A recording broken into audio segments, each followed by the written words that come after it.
नमस्कार। हिंदी साहित्य विषयक व्याख्यान माला के अंतर्गत आपका स्वागत है, अभिनंदन है। आज हम चर्चा करेंगे हिंदी के राष्ट्र कवि रामधारी सिंह दिनकर और उनकी कविता पर। दिनकर राष्ट्रीय सांस्कृतिक चेतना के सशक्त हस्ताक्षर माने जाते हैं। उन्होंने अनेक ऐसी काव्य रचनाएं हिंदी जगत को और अपने पाठकों को दी हैं, जिसके माध्यम से ओज का, उत्साह का, शौर्य का और पराक्रम के भाव का संचार होता है। वो कुरुक्षेत्र हो या रश्मिरथी हो, ऐसी रचनाओं को भाषा की दृष्टि से और विषय वस्तु की दृष्टि से सांस्कृतिक बोध और राष्ट्रीय चेतना की कविता के रूप में देखा जाता है। दिनकर लिखते हैं, गरजते शेर आए, सामने फिर भेड़िए आए, नखों को तेज, दांतों को बहुत तीखा किए आए, मगर परवाह क्या, हो जा खड़ा तू तान कर उसको, छिपी जो हड्डियों में आग सी तलवार है साथी। वास्तव में दिनकर आह्वान करते हैं, जागृति का मंत्र संचरित करते हैं। भारतवासियों को वो बताना चाहते हैं कि यह देश, यह भूमा, यह माटी, यह राष्ट्र हमारी संस्कृति के प्रतीक हैं और अनेक साधकों ने, अनेक स्वतंत्रता सेनानियों ने इसके लिए बलिदान किया है। इसीलिए भारत भूमा वीरों की जन्मादृत वीर भोग्या और शौर्य तिलकित भूमा है। अनेक शौर्य गाथाएं, अनेक स्वतंत्रता सेनानियों के बलिदान जो इस पृथ्वी के लिए, जिसे भारत माता और भारत भूमि के रूप में याद किया जाता है, अपने को अर्पित करते हैं। व्यक्ति तथा समाज, संस्कार तथा संस्कृति, मानवता तथा मूल्यों की जी जान पर खेलकर रक्षा करने वालों की इस देश में कभी कमी नहीं रही। इतिहास इस बात का साक्षी है। यहाँ समय समय पर आतताइयों से, आक्रांताओं से संघर्ष करते हुए, जूझते हुए इस धरती की, इस भारत भूमि की, यहाँ की संस्कृति की रक्षा के लिए न जाने कितने स्वतंत्रता सेनानियों ने, राष्ट्र प्रहरियों ने आत्मदान किया, परिवार को न्यौछावर किया। मर्यादा के प्रहरी भारतीय शूरवीरों के सम्मुख अपने पूज्य पूर्वजों, ऋषि मुनियों, साधु संतों, तपस्वियों और साधकों के महान तथा स्तुत्य कृत्य प्रकाश स्तंभ बनकर सदा सर्वदा मार्ग प्रशस्त करते रहे। यहाँ साधकों, चिंतकों और विचारकों ने मार्ग प्रशस्त किया है। ज्ञान की परंपरा का आलोक विकीर्ण किया है।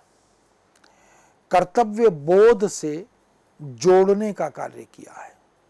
क्या करें, क्या न करें, इसकी शिक्षा दी है।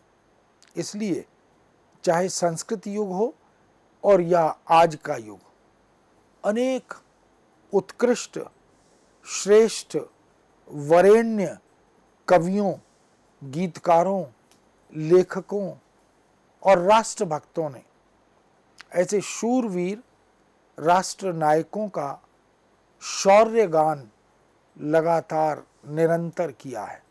ऐसे लोगों पर जिन पर प्रत्येक राष्ट्रभक्त भारतवासी को गर्व है, नाज है। हिंदी साहित्य का आदिकाल हो या आधुनिक काल, सभी में यही शौर्य प्रशस्ति विद्यमान है। वीर गाथाओं से साहित्य प्रचुर मात्रा में आप्लावित है, भरा हुआ है। उत्साह को वीर रस का स्थायी भाव कहा जाता है। भरत मुनि ने इसे उत्तम प्रकृति के व्यक्तियों से संबद्ध माना है। इसका जन्म शक्ति, धैर्य, दानशीलता या त्याग आदि की स्थिति के कारण होता है। इसी के द्वारा मनुष्य उत्कट आवेश की अवस्था को प्राप्त करता है और किसी भी श्रेष्ठ कार्य को करने में प्रवृत्त होता है। उत्साह की अभिव्यक्ति शक्ति, शौर्य, पराक्रम और धैर्य के प्रदर्शन में होती है। त्याग और दानवृत्ति भी वीरता का ही अंग कहलाते हैं। तभी तो रामधारी सिंह दिनकर ने रश्मि रथी में कहा भी है, व्रत का अंतिम मोल राम ने दिया त्याग सीता को। व्रत का अंतिम मोल राम ने दिया त्याग सीता को, जीवन की संगिनी प्राण को, मणि को, सुपुनीता को दिया अस्थि देकर दधीचि ने, शिवी ने अंग कतर कर। शिवी ने अंग कतर कर, हरिश्चंद्र ने कफन मांगते हुए सत्य पर अड़कर। ईसा ने संसार हेतु शूली पर प्राण गंवाकर। अंतिम मूल्य दिया गांधी ने 3 गोलियां खाकर। सुन अंतिम ललकार मोल मांगते हुए जीवन की, सरहद ने हंसकर उतार दी त्वचा समूचे जन की। ये जो भाव है, ये वास्तव में भारतीय इतिहास में वह उत्साहवर्धन करने वाले, मार्ग प्रशस्त करने वाले, स्वतंत्रता को आभूषण मानने वाले स्वतंत्रता सेनानियों के प्रति कृतज्ञता का भाव भी है। उनके पुण्य स्मरण की कामना भी है। हिंदी साहित्य के प्रतिष्ठित समालोचक, इतिहासविद आचार्य रामचंद्र शुक्ल ने उत्साह को साहसपूर्ण आनंद की उमंग बताया है। वास्तव में वीर रस के स्थायी भाव के रूप में जब हम उत्साह को याद करते हैं तो उत्साह को हम आनंद और उमंग से जोड़कर ही देखते हैं। प्रतिष्ठित समालोचक प्रोफेसर महेंद्र कुमार ने अपने शोध प्रबंध मतिराम कवि और आचार्य में उत्साह की परिभाषा देते हुए लिखा भी है कि सत्व गुण युक्त अथवा लोक कल्याण प्रधान, कर्म प्रधान संपादन में साहस और औचित्यपूर्ण आनंद की उमंग का नाम ही उत्साह है।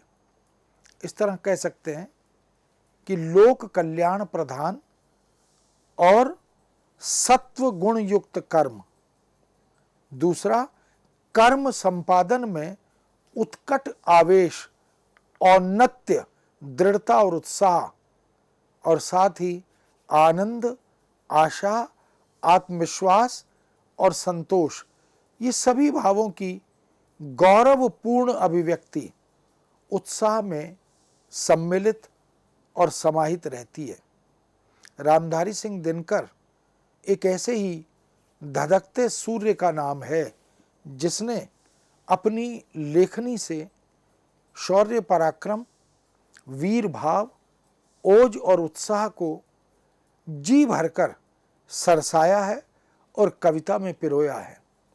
राष्ट्रीयता के निर्भीक, रागात्मक तथा गांधीर्य युक्त उद्घोष के माध्यम से दिनकर ने कायरता, भीरुता, समझौतावादी मानसिकता तथा उदासीनता के अंधकार को काट फेंकने का स्तुत्य और पुण्य कार्य किया है। हुंकार हो या रेणुका, परशुराम की प्रतीक्षा हो या कुरुक्षेत्र, दिनकर की कविताओं में देशभक्ति की लहरें, वीरता तथा शौर्य का उन्माद, उत्साह और उमंग भरी गति का नाम, यह सब स्वर स्पष्ट रूप से दिनकर के काव्य में दिखाई और सुनाई देते हैं। दिनकर वास्तव में शक्ति के उपासक और साधक थे। उन्होंने आत्मबल, बाहुबल, नैतिक बल और संकल्प बल में अगाध श्रद्धा और आस्था व्यक्त की है। हिमालय से युगांत तक दिनकर इसी शक्ति की प्रतिष्ठा करते हुए दिखाई देते हैं। कवि दिनकर सद्भाव, एकता, सफलता और मैत्री की स्थापना के लिए, मानवता, मूल्यों की रक्षा और सार्वभौमिकता, इसके लिए पाप, अनाचार और अत्याचार को जड़ से मिटाने के लिए कटिबद्ध हैं। इसके लिए वे युद्ध के पक्षधर हैं। लोक कल्याण के निमित्त किया गया युद्ध भी उन्हें शिरोधार्य है, सहर्ष स्वीकार्य है। दिनकर ने अपने काव्य संसार में युद्धवीर, दानवीर की महत्ता को प्रतिपादित किया है, किंतु बार बार दानवीर और धर्मवीर का उल्लेख वो अपनी कविता के माध्यम से करते चलते हैं। उनके काव्य में कहीं महादानी कर्ण और कहीं कवच और कुंडल उतार कर छद्म वेशधारी इंद्र को दान देता हुआ दिखाया जाता है। यह कह उठा कृपाण कर्ण से त्वचा छील क्षण भर में, कवच और कुंडल उतार कर धर दिया इंद्र के कर में। चकित भीत चहचहा उठे कुंजों में विहग विचारे, दिशा सन्न रह गई देख यह दृश्य भीति के मारे। सह न सके आघात सूर्य छिप गए सरक कर घन में, साधु साधु गिरा मंद्र गूंजी गंभीर गगन में। इस तरह हम देख सकते हैं कि दिनकर ने कर्ण को रश्मिरथी में एक ऐसे चरित्र के साथ उपस्थित किया जो अनुकरणीय भी है और जिसके साथ कुछ उपेक्षा भी हुई है। कर्ण को दिनकर ने एक विलक्षण योद्धा के रूप में, एक महान दानवीर के रूप में, एक भावुक इंसान और व्यक्ति के रूप में, प्रणपालक के रूप में, सच्चे मित्र के रूप में और मित्र के लिए मृत्यु का वरण करने को तत्पर एक विलक्षण योद्धा वीर के रूप में भी चित्रित किया है। तभी तो वह कुंती को वचन भी देते हैं कि युद्ध में यदि हथियार उठाऊंगा तो केवल अर्जुन पर, अन्य किसी पांडव पर नहीं। कुंती से वो यह स्पष्ट कहते भी हैं कि छोड़ूंगा मैं तो कभी नहीं अर्जुन को, छोड़ूंगा मैं तो कभी नहीं अर्जुन को, तोड़ूंगा कैसे स्वयं पुरातन प्रण को, पर अन्य पांडवों पर मैं कृपा करूंगा, पाकर भी उनका जीवन में नहीं हरूंगा। यह जो वचनबद्धता है, यह जो चारित्रिक संकल्प है कर्ण का, वही रश्मिरथी में उभर कर हमारे सामने आता है। कर्ण का चरित्र दिनकर की लेखनी से चित्रित होता चला जाता है। वह दुर्योधन से मैत्री निभाते हुए वीर गति को प्राप्त होने के लिए भी प्रस्तुत है। तभी तो कहता भी है, सिर लिए स्कंद पर चलता हूं, उस दिन के लिए मचलता हूं, यदि चले वज्र दुर्योधन पर, ले लूं बढ़कर अपने ऊपर, कटवा दूं उसके लिए गला, चाहिए मुझे क्या और भला। दिनकर ने वीर की परिभाषा दी है और वो कहते हैं कि मानवता के महान गुणों का रक्षक ही सच्चा वीर होता है। विनम्रता और बल का, पराक्रम और शक्ति का, प्रताप और प्रभाव का अद्भुत सम्मिश्रण वीर के भीतर होता है। इसलिए दिनकर की दृष्टि में वीर वही है जो मनुष्यता, मानवता के गुणों का रक्षक बनकर, उनका प्रहरी बनकर जीवन यापन करे। यही सच्ची वीरता का लक्षण भी है कि वह विनम्र हो तो बलशाली भी हो। क्योंकि दिनकर ये बात बार बार दोहराते हैं, क्षमा शोभती उस भुजंग को जिसके पास गरल हो, उसको क्या जो दंतहीन विषहीन विनीत सरल हो। इसलिए यदि किसी पर दया करनी है, किसी को क्षमा करना है, तो सशक्त होना भी अत्यंत आवश्यक है। यदि शक्ति नहीं है तो क्षमा करने का वह गुण हमें प्राप्त नहीं हो सकता। तभी तो लोक कल्याणकारी या जनहित की भावना से युक्त ये वचन दिनकर की लेखनी से निकलते भी हैं। वीर वही है जो कि शत्रु पर जब भी खड़ग उठाता है, मानवता के महागुणों की सत्ता भूल न जाता है। यह वीरता का, वीर व्यक्ति का लक्षण है कि उसे यदि किसी पर खड़ग उठाना है, किसी पर प्रहार करना है, किसी को अपना लक्ष्य बनाना है, तो मानवता के महागुणों की सत्ता को अस्वीकार नहीं करना, उसे भूलना नहीं है। रश्मिरथी के छठे सर्ग में भी दिनकर अपने इसी भाव पर मोहर लगाते हैं और कहते भी हैं, पौरुष क्या केवल उठा खड़ग मारने और मरने में है। पौरुष क्या केवल उठा खड़ग मारने और मरने में है।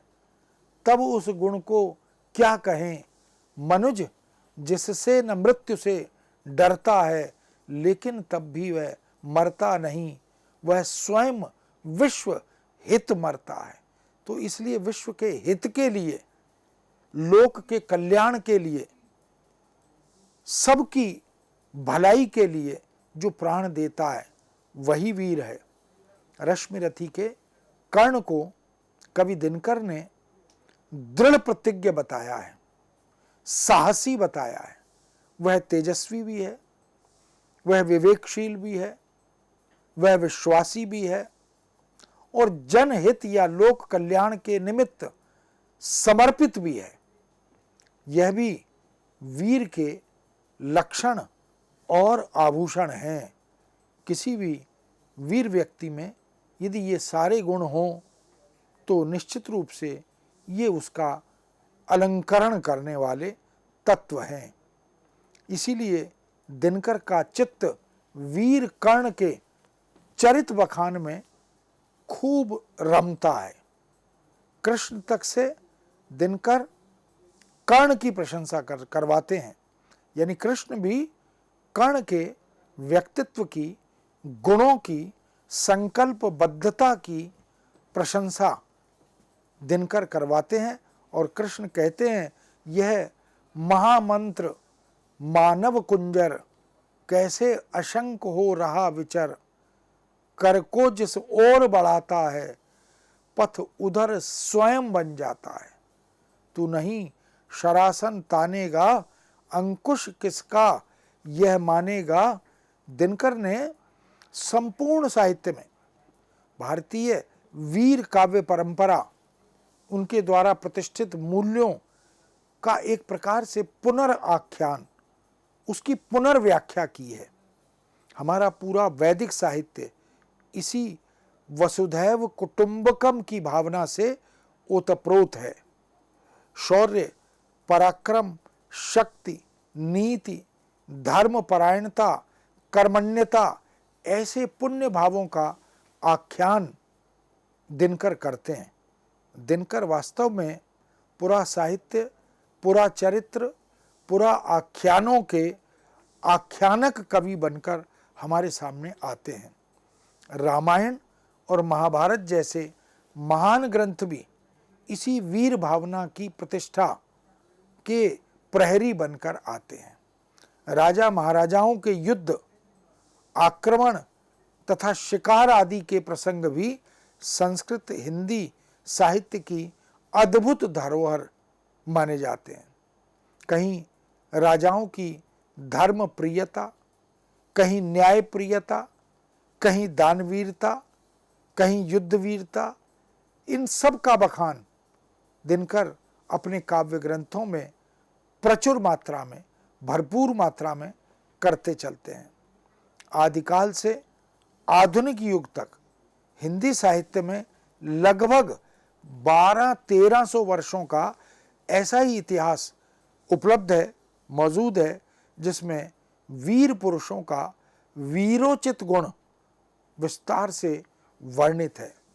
दया, दान, सत्य, त्याग, धर्म, बलिदान, शौर्य, पराक्रम, कर्तव्य परायणता, राजवैभव, इन कवियों की कविता में सीधे या प्रकारांतर से प्रचुर मात्रा में वर्णित है, उद्घाटित है।